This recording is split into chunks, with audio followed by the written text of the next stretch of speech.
all starts with this.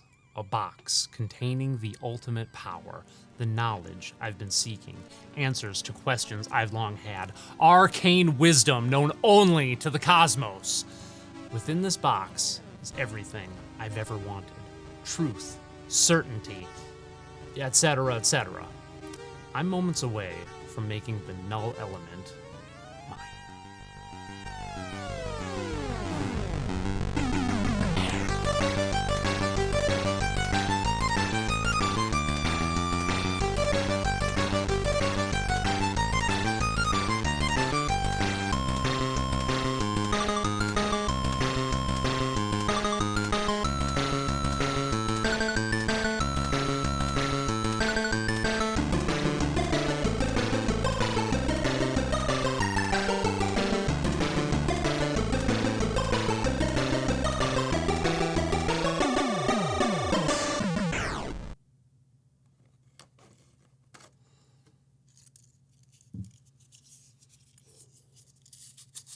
I did not hit her. It's not true. It's bullshit. I did not hit her. I did not. Oh, hi, Mark. God damn it, I got the wrong one. You are tearing me apart!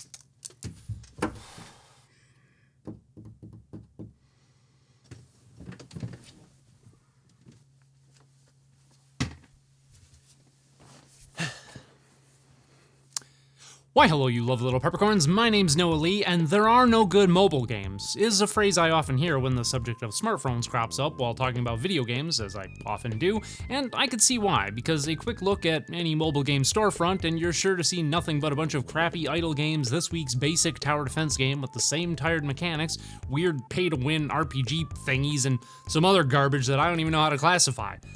Like, what the hell is this? Who plays this crap? Almost without exception, these games are laden with microtransactions and advertisements and data mining scams that aren't technically legal, but there's no one around to enforce them, so fuck it, why not?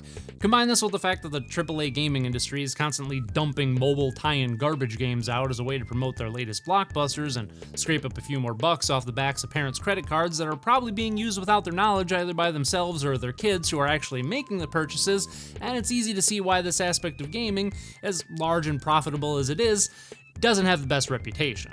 Though it's important to note that there's nothing inherently wrong with any of the genres that are now staples of the platform, only the ways in which companies utilize them to coerce and exploit people into spending more money on them. These genres also tend to be among the easiest to develop too, which sort of opens the floodgates to all sorts of grifters that just want to make a quick buck, and because the platform only has one primary control interface, the touchscreen, these games are forced to be even more simplistic by design in order to be playable by the largest number of people possible. This isn't to say that there aren't plenty of good mobile games, ones that utilize the touchscreen format in innovative ways and are monetized in an ethical manner without the need for microtransactions. Of course there are. Monument Valley 1 and 2 from Us 2 Games comes to mind, as does Sky Children of the Light by that game company. However, these are games that have sort of transcended their original platform and have actually found their way onto more traditional gaming platforms such as console and PC. This is true of a lot of crappy mobile games as well, but those just don't seem to be quite as successful on these more traditional platforms as they are on mobile, while the creme de la creme that once began life on mobile seems to be even more successful on console storefronts or on something like Steam, or at the very least, garner more favorable attention there. And I kind of think this is just a demographic difference. It seems as though the majority of people who play games on mobile are more casual gamers who, and I mean this in the nicest way, don't have the most refined taste in games, or they're more traditional gamers who are just looking for something to occupy their time with while they're on the go. Not what I meant, but yeah, that too. What I'm getting at here is that the mobile platform, while it has a lot of people looking down on it, has absolutely spawned a major shift in the way that smaller developers approach game development that acts as a low-cost, low-risk entry point for breaking into the game industry, for better or for worse. But then there are developers like Fireproof Games, whose founding members started working in the industry on AAA titles like the Burnout series while they were employed at Criterion Games, later setting out on their own as a group of freelance artists who were hired to do some work for games like Little Big Planet, DJ Hero, and Killzone Shadowfall. However, when the developers saw the potential of touchscreen devices like the newly released iPad, they had an idea for a game that fully worked within the limitations of the touchscreen medium, rather than trying to shoehorn more traditional games onto such a platform as was typically done up until that point. And in 2012, Fireproof Games released their first title, The Room, the first in a series of lightly cosmic horror-themed puzzle/escape room games.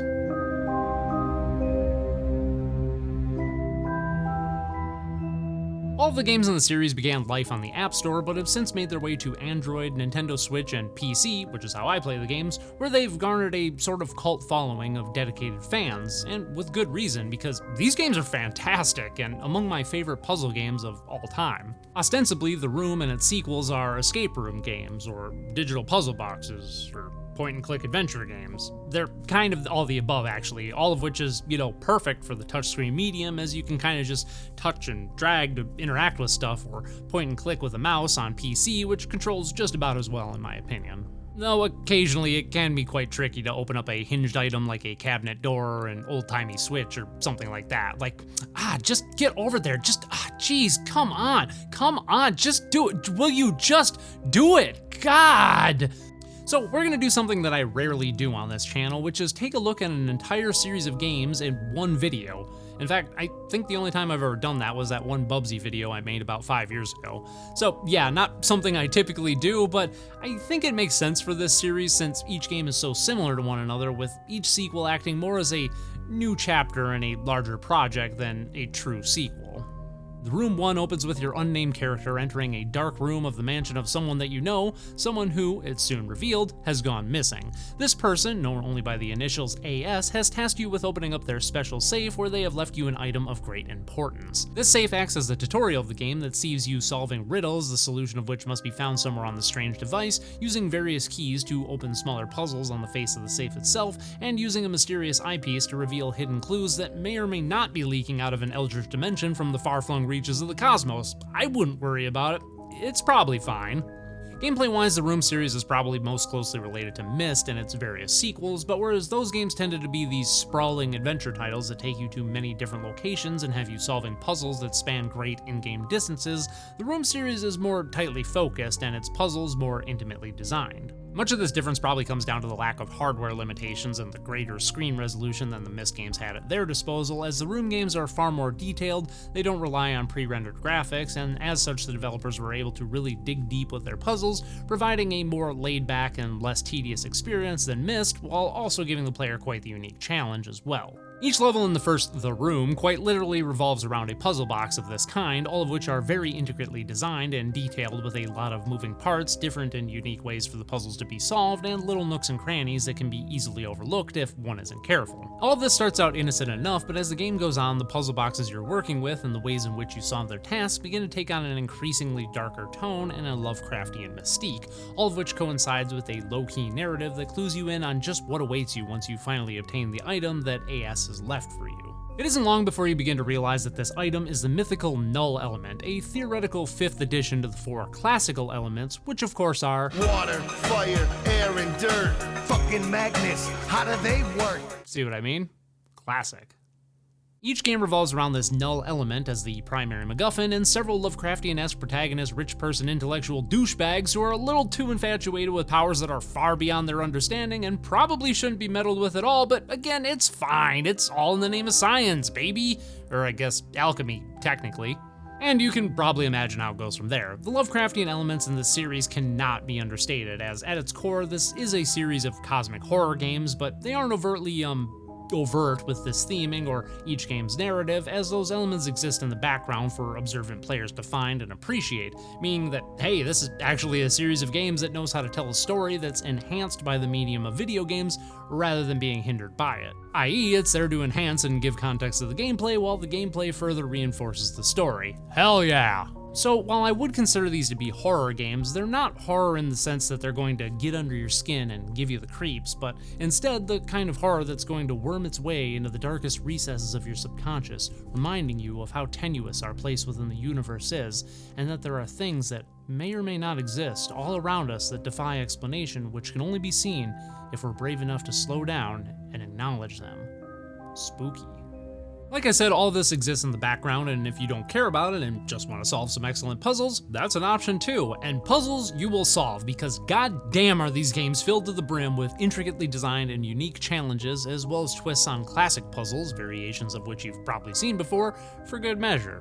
One of the benefits of each of these games being so similar in design, scope, presentation, theming, and graphics, as well as reusing existing art assets and music, is that each of the subsequent games force the developers to go even deeper with what could be accomplished with their small pool of mechanics and ideas, as well as think outside of the box as to the tasks they could ask the player to take on without ever stepping outside of the core of what drew people to the series to begin with. For example, the first game takes place in a single room and revolves around several different puzzle boxes, but in the room 2, they have you hopping through several differently themed rooms, all with their own self-contained sets of puzzles and loosely connected narratives, and rather than being tied to orbiting around a single location like you are in the first game, you're now able to move more freely about the room to focus in on several different pieces of intricately designed puzzle boxes, each with their own sets of puzzles that all work together as smaller pieces of the larger puzzle, which is the room itself. The third game takes us even further by making all of the rooms and all of their puzzles part of the same mansion that you can explore in an almost Metroidvania sort of way, with there being plenty of optional and extra difficult puzzles peppered around the mansion for you to solve at your leisure, which will affect the ending you get after beating the game. The third game also introduces a new lens for your eyepiece, which allows you to shrink your consciousness down and enter into smaller portions of the puzzle boxes, models, and statues to solve micro-puzzles that you were too large to even perceive of before, adding yet another layer of depth and intricate design that's at the heart of what makes this series so special. The Room 3 is also the only game in the series to have multiple endings, which sounds awesome, but ultimately it really doesn't add all that much to the game. It is nice to have some optional extra challenging puzzles in order to obtain the items you need to get a different ending, but all the endings require you to solve a very slight variation on the exact same puzzle at the end of the game, so it can become pretty tedious to have to redo this segment over and over again in order to get all 4 endings, especially since you already know the solution to the puzzle from previous attempts. So while I don't think that these multiple endings detract from the game, I don't think they really add all that much either, and felt a little too much like extraneous padding for my taste. The fourth game, however, goes back to a single room, kind of, but everything revolves around a dollhouse-sized mansion with many different rooms, with each acting as a series of loosely connected levels, each of which you can further dive into using the consciousness shrinking lens from the previous game to explore fully, as if they were life-size rooms. Each of these rooms, much like the second game, contains several points of interest and several puzzle boxes that must be solved in conjunction with one another, as well as devices from other rooms in the dollhouse that can affect the room that you're in order to solve the overall room puzzle and obtain whatever item needs obtaining in order to proceed. All these aspects of the entire series are expertly crafted, with each mechanism, puzzle box, and location feeling mysterious and foreboding, but quite realistic in their presentation as well, with everything being designed in such a way that it looks as though it could actually exist in real life. Each and every design is also tied directly to the themes of the narrative at the core of each game, to the point that each puzzle almost acts as an allegory for the story that's taking place in the background, and taken separately from the gameplay, the designs of every item in the game really are the star of the show and really sell you on this world, causing the Room series to look and play like nothing else, even within its own genre. Of course, the series isn't without its flaws either, the biggest of which, in my opinion at least, is the title itself, The Room.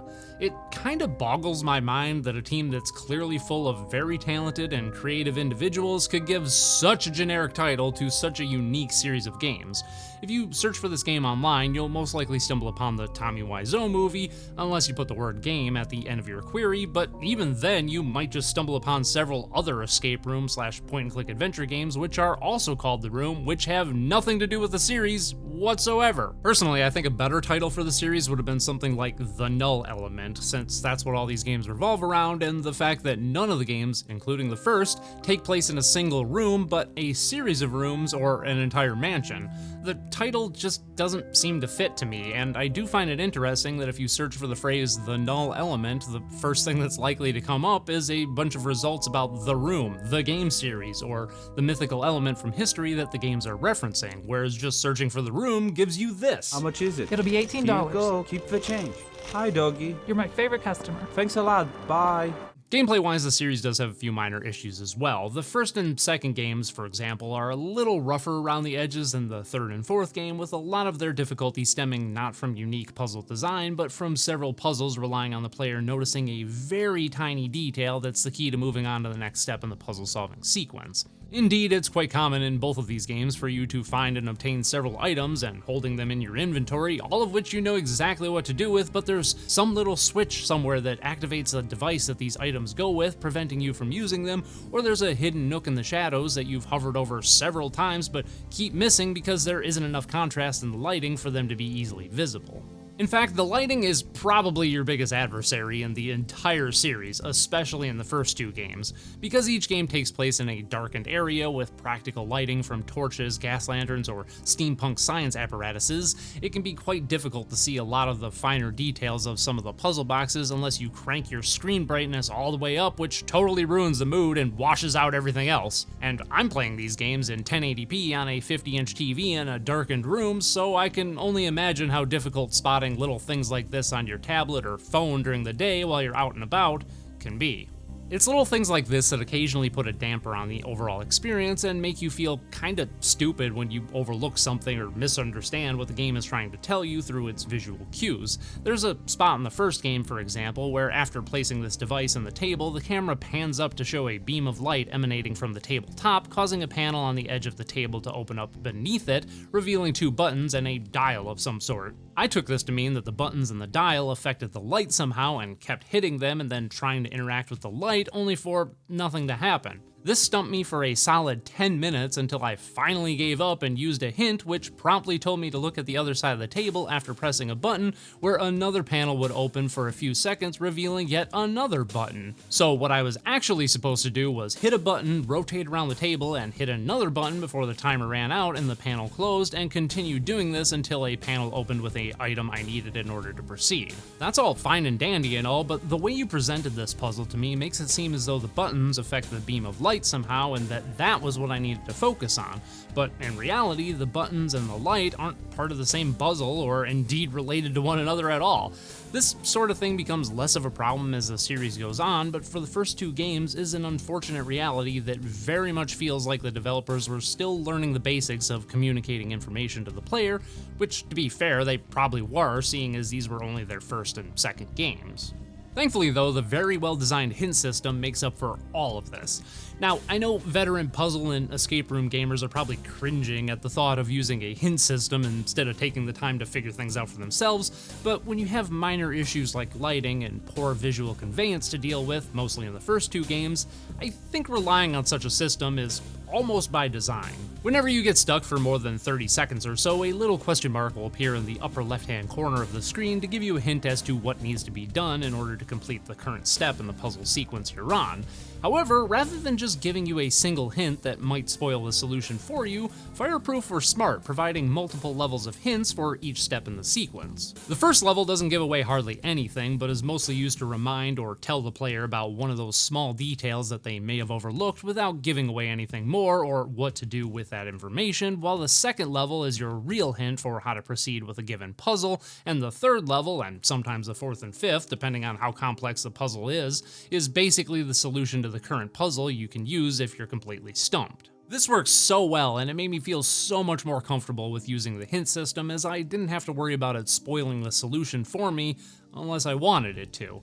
And in the third and fourth games, which are much more sprawling and much more interconnected from start to finish, it was nice to have something like this in place to remind you of a small detail you may have noticed at the beginning of the game that you hadn't thought about in several hours of playing that's now relevant to what you need to do in order to proceed. However, it's also clear to me that the hint system is needed less and less as the series goes on, at least for me, as the room 3 and 4 are so well designed, so well lit, and have such good conveyance that I only needed to use the hint system once in each game, and that was only because I stopped playing for a couple of days about halfway through each and forgot some little detail I had noticed earlier that the hint system quickly reminded me of without spoiling anything. All of this reaches its apex in the Room 4 Old Sins, which, in my opinion, is the best game in the entire series. Everything that was great about the previous games is even better in this one. The puzzles are even more unique and intricate. The Dollhouse Mansion is a believable yet mysterious and massive puzzle box that never ceases to surprise you with how it opens up and reveals its inner workings to you,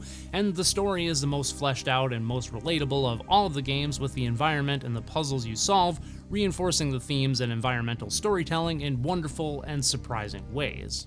The Room 4 is one of the few games that I feel is almost perfect in its execution. Every aspect of it, every small detail, every puzzle, every bit of lore, all fits together perfectly and enhances every other aspect, creating a game that is much greater than the sum of its individual parts, as well as having the only 2 characters in the entire series that I actually gave a damn about.